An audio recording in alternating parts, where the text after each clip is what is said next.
Pajjiżna preżentament hawn 10 każi tal-varjant Delta magħruf aħjar bħala il-varjant Indjan.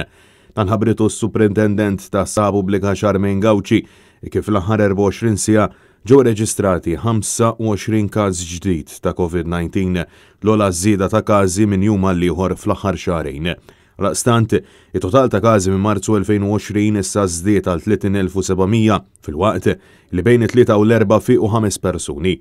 Fortunatament ma ġiet irreġistrata ebda fatalità kawża tal-virus bil-vittmi jibqgħu jammontaw għal 420. Il-każi attivi issa żdiedu għal 110. Fl-aħħar 5 tiem f'pajjiżna ġew reġistrati 67 każ ġdid tal-virus l-ogħla rata sa mill-ewwel ġimgħa ta' Mejju. Intant f'konferenza tal-aħbarijiet il-Ministru għas-Saħħa Chris Fearn ħabbar li preżentament hemm 3 pazjenti rikoverati l-isptar kawża tal-pandemija bl-aħħar wieħed ikun żagħżugħ barrani. Dan huwa pazjent ta' 19-il sena, nerġa' ngħid qiegħed f'Malta biex jitgħallem Ingliż mhuwiex imlaqqam u qiegħed jieħu l-kura mhux fl-ITU imma qiegħed fis-sala tal-Mart Infettiv ġewwa Mater Dei. Chris Fearn spjega wkoll kif l-esperti qed ibassru li sa nofsa wissu l-varjant Indjan se jkun il-varjant dominanti fil-kontinent Ewropew u insista li l-każijiet f'Malta se jkomplu jiżdiedu u mhux jonqsu.